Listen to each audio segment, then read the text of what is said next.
Caitlin Clark just watched her teammate get kicked out of game for protecting her. Sophie Cunningham, the gritty veteran who's become something of a bodyguard on the court, was tossed after stepping in to defend Caitlin from yet another hard foul. And that was the moment everything boiled over. Clark didn't just look frustrated. She looked done. With the hits, the silence, the double standards, and the league that seems perfectly fine cashing on her fame while letting her get battered in plain sight. If you're here for the real story and not the filtered version, subscribe. And if you're sticking around for the next meltdown, you better definitely subscribe. Fans erupted, NBA stars chimed in, sponsors started squirming, and the WNBA found itself in the middle of a full-blown credibility crisis. What started as a promising Cinderella season for women's basketball's biggest new star is now looking like a cautionary tale in how not to handle success. And the question everyone's whispering, whether Caitlin Clark is even safe in this league, has become the one thing the WNBA cannot afford to ignore. Let's rewind just a bit, because this didn't come out of nowhere. Caitlin Clark didn't stumble into the spotlight. She stormed into it, straight out of Iowa, where she basically turned college basketball into must-see TV.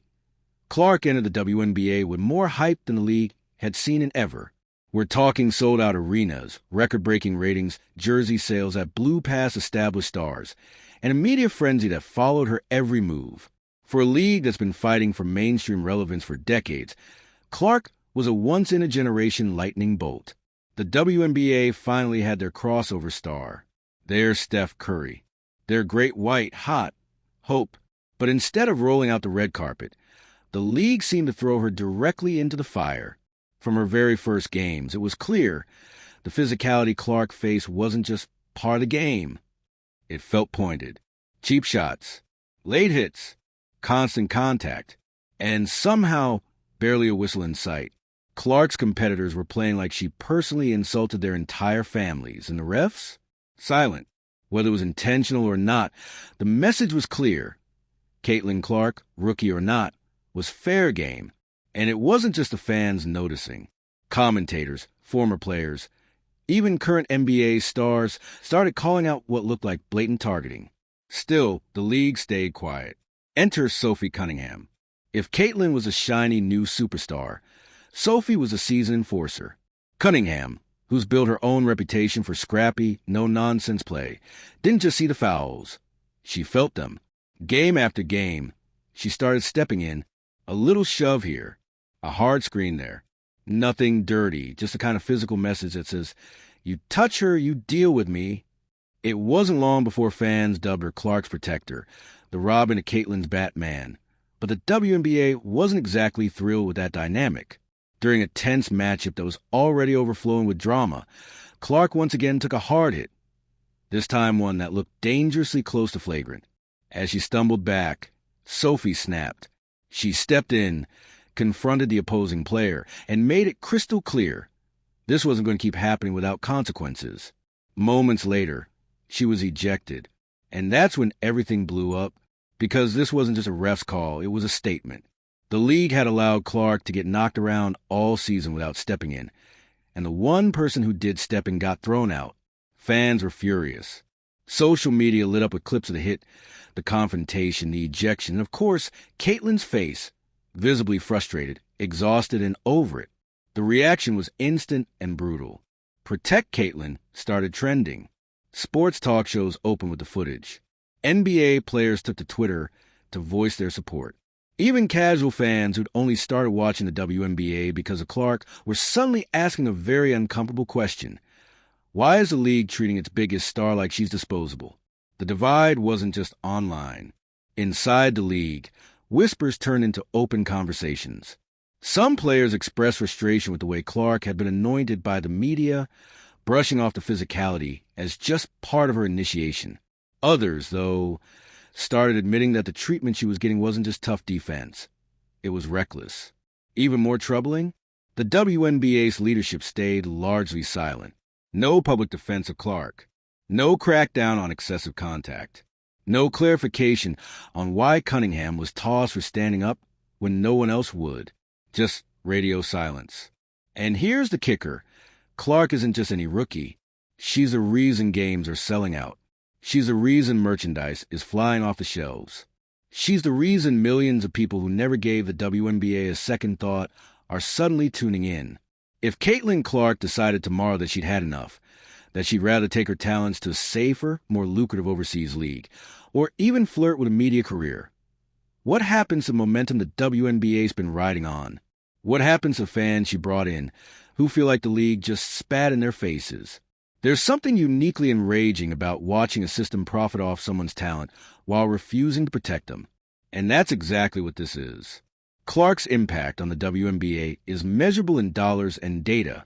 Viewership has skyrocketed. Sponsors are leaning in. Brands are suddenly very interested in women's basketball. And yet, she's out here dodging elbows like it's dodgeball and getting less backup than a side character in a horror movie. It's giving. We want your numbers, not your well-being. And let's not pretend this is just about physicality. The subtext in a lot of the criticism thrown at Clark has to do with how she plays the game. Intense, vocal, confident. You know, exactly like how male legends are praised for acting. Think Michael Jordan trash-talking opponents, or Larry Bird baiting players just for fun. But when Clark shows fire, she's disrespectful. When she defends herself, she's arrogant. It's a double standard that's older than basketball, but now it's playing out in 4K. Cunningham's ejection was the last straw for a lot of fans, because if she hadn't stepped in, who would have? Clearly not the refs. Definitely not the league office. And let's be honest, some of the players delivering the hits look more annoyed by Clark's success than interested in playing defense. That moment exposed something raw. The WNBA isn't over its head.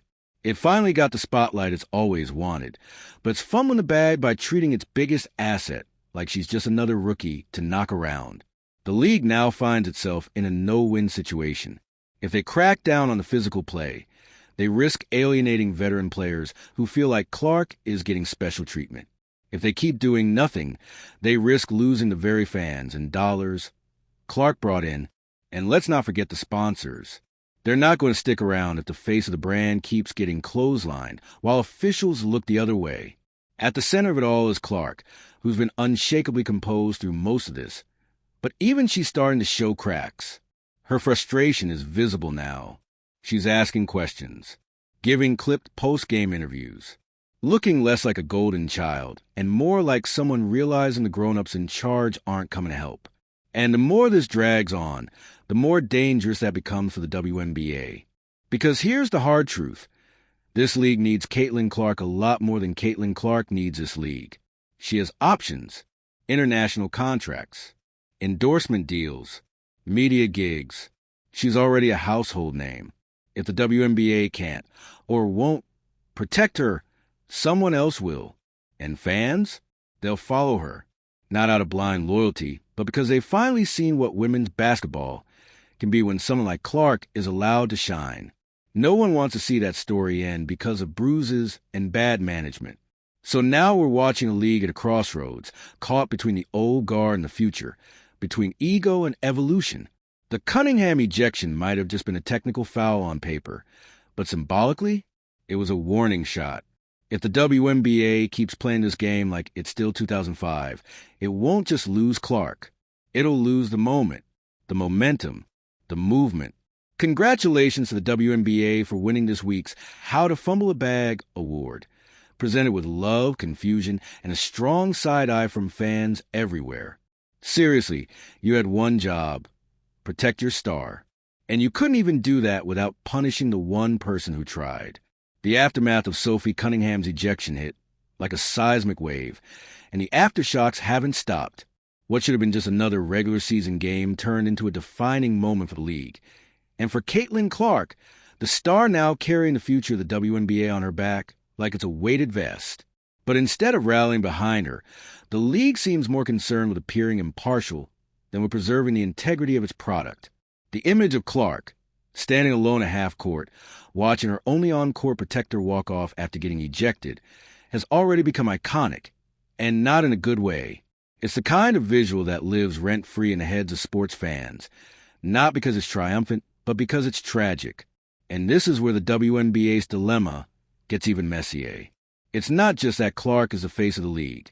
She's the investment. Whether they admit it or not, the marketing, the TV deals, the renewed sponsorships, they're all riding on the Caitlin Clark effect.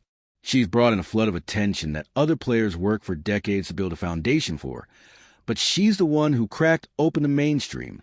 The WNBA needed a headline act, and now they got one. But what happens when your headliner is being booed by your own stage crew? It's not as simple as just protect her more. The league is caught between two storms. On one side, a veteran core of players who feel like they had to claw for every inch of respect in a sport that's constantly undervalued, underpaid, and undercovered. On the other, a new wave of fans who don't care about the old pecking order. They just want to see Caitlin play without getting body checked like it's the NHL. And in the middle, a leadership team that seems more reactive than proactive, constantly behind the curve, issuing vague statements and hoping it'll all smooth over. Spoiler alert. It's not smoothing over. Because the thing about star power is, it comes with expectations. Fans expect Caitlin Clark to be treated like the icon she's becoming. Not because she's above the game, but because she is the game right now. They want to see her thrive, to compete, to fire off logo threes and light up the court. What they don't want is to watch her get hacked with no foul call, while the refs twiddle their whistles like they're afraid to make a decision. And when the one player willing to step in gets ejected for showing backbone, that's not discipline. That's dysfunction. And let's talk about the culture shift that's brewing underneath all this. For years, the WNBA has tried to promote unity, resilience, and respect among players. It's leaned into a team-first mentality, where ego takes a back seat to effort. But Caitlin's arrival injected something new into the ecosystem, star-driven attention. Suddenly, the league isn't just about teams. It's about her. And that makes people uncomfortable. You can see it in the way players talk around her, in the tension on the court, in the under-the-breath interviews. She's not just a talented rookie. She's a disruptor. And not everyone wants to be part of her orbit. Some of that is jealousy. Some of it is skepticism. And some of it is just plain resentment at how quickly she's become the media's darling. But guess what? That resentment doesn't justify reckless fouls and shoulder checks and taking turns making her a punching bag. If anything, it highlights how unprepared the league is for the kind of spotlight Clark brings. You can't ask for mainstream attention and then act stunned when mainstream expectations come with it. And those expectations? They include things like protecting your players, especially your stars, giving clear and consistent officiating, responding to obvious targeting with, actual consequences, not leaving your biggest name defend for herself while other players treat her like she's a threat to the establishment. The WNBA can't have it both ways. Either Clark is a golden goose or she's just another player, but try to cash in on her popularity while letting her get roughed up is a kind of hypocrisy that fans see right through. Now, let's get into the real danger here. Not just for Caitlin, but for the league. There's a very real possibility that this whole situation pushes her out. Maybe not immediately. Maybe not this season. But if the message keeps being, we'll let you get clobbered because we're afraid of showing favoritism, how long before she starts looking elsewhere? Overseas leagues have deeper pockets. Media companies would kill for her presence. Even the NBA has been flirting with cross-brand visibility. Imagine Clark become a face of a new kind of basketball content. She's got options, way more than the WNBA has backup plans. And if she leaves, good luck recovering from that. Because for all the amazing talent the WNBA has, and it does have amazing talent, none of them move the needle like Caitlin Clark does right now. That's not shade, that's reality. The same way Serena Williams changed the game for tennis, or Tiger Woods did for golf, Clark is doing for women's basketball. You don't let someone like that walk because you're afraid of upsetting the locker room hierarchy. The Sophie Cunningham situation also pulled back the curtain on the deeper rot within the league's leadership. Because if the refs are allowing this kind of rough play, and if league officials are backing those calls instead of addressing the broader issues, then we're dealing with systemic failure. And when those failures go public, it's not just fans who notice. Sponsors do. Networks do. Agents do. The money starts to hesitate. And hesitation is the one thing the WNBA cannot afford right now, not when it's finally starting to break into the mainstream conversation. And let's not forget the optics of it all. A white, marketable rookie getting beat up with no consequence, while a veteran player who dares to defend or gets thrown out? It's a messy, tone-deaf look in a league that's already been accused of mishandling narratives around race, favoritism, and legacy. This isn't just a PR headache. It's a migraine. But you know what the wildest part is? This could have been avoided if the league had just read the room and realized how high the stakes were. If they'd taken early steps to set a precedent that rough play wouldn't be tolerated, especially toward high-profile rookies. If they'd backed their refs up with training and authority, instead of letting games spiral into borderline chaos. If they'd used Clark's rise as a catalyst for building a better, more equitable, more accountable league, instead of turning a blind eye and praying it'd work itself out. Instead, they played small, and now the fire's spreading. As fans, we're left watching the train wreck in slow motion, hoping someone finally steps in and pulls the emergency brake. Because Caitlin Clark deserves better. Sophie Cunningham deserves better. And frankly, the game deserves better. This league has the talent. It has the storylines. It has the audience. What it doesn't have right now is a leadership to steer it through the turbulence. And unless that changes fast, this golden moment could slip through their fingers.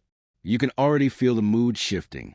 The once unshakable support from new fans is turning into confusion. And confusion is turning into disappointment. And disappointment? That's a dangerous emotion in sports fandom. It doesn't spark debates or rally cries. It causes people to tune out, walk away, flip the channel. And when the audience you just spent years chasing starts ghosting you, it's not just a reputation hit. It's a death sentence. The WNBA is standing at a cliff right now, holding a flashlight and pretending it's a parachute. They need to course correct, and they need to do it yesterday. That means protecting their players. All of them, but especially the ones putting butts in seats. That means reevaluating officiating protocols, educating players on what constitutes excessive force, and giving coaches the tools to de-escalate instead of ignite. That means making it clear that protecting stars isn't favoritism. It's business. Smart, necessary, and long overdue business. Because at the end of the day, this league doesn't survive on values alone. It survives on visibility, on drama, on rivalries, on big personalities and bigger moments. And Caitlin Clark is that moment. Whether you love her or hate her, you watch her. And that's the kind of energy the WNBA needs if it wants to stay relevant.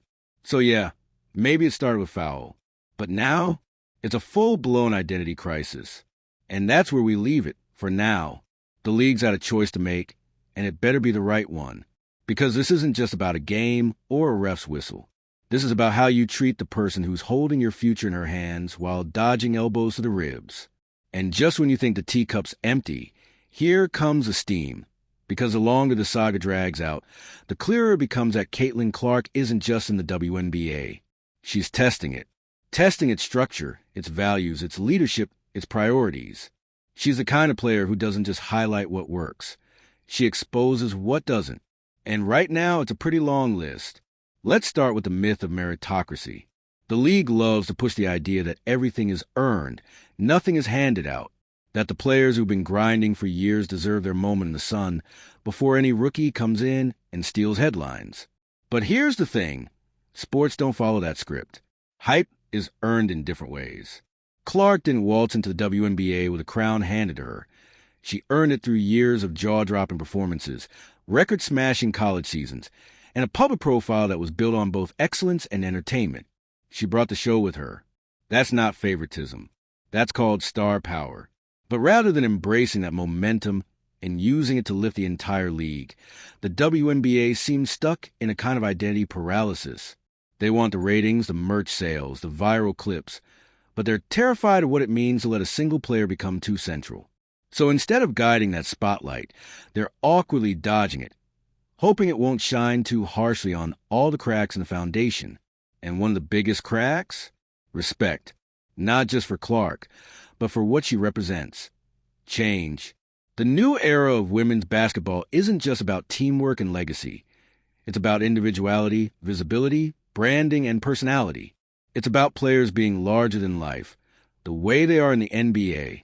But Clark stepping into that role has made some corners of the league deeply uncomfortable, like she skipped a few steps on a ladder that was supposed to be climbed rung by rung. And the resentment shows. You see it in the hard fouls that somehow don't get called. You see it in the thinly veiled shade from other players. You see it in the inconsistent enforcement of rules, where being a vocal, visible, fiery player gets treated as a problem if you're new, but as passion if you've paid your dues. Clark plays with intensity, but somehow she's the one who needs to calm down. Meanwhile, the league keeps fumbling PR 101. After Sophie Cunningham's ejection, there should have been an immediate, transparent review of what happened, not a vague statement, not a brush-off. The WNBA had a golden opportunity to take control of the narrative, to say, we see what happened. We're going to investigate. We're going to protect our players. But no, instead, they let the public outrage do the talking, which only made them look reactive, not in control. Let's not forget, this is a league that's constantly been fighting to prove its legitimacy. So why on earth would you allow one of your best-selling assets to be the punching bag of your product? Why send a message that fame makes you a target instead of something to celebrate? Let us know what you think. Are the league's growing pains understandable, or are we watching them sabotage their own success? And if you're here for more wild rides through the chaos of celebrities, sports, and brand meltdowns, hit that subscribe. Because in the world of public drama, we don't just keep receipts, we print the whole archive.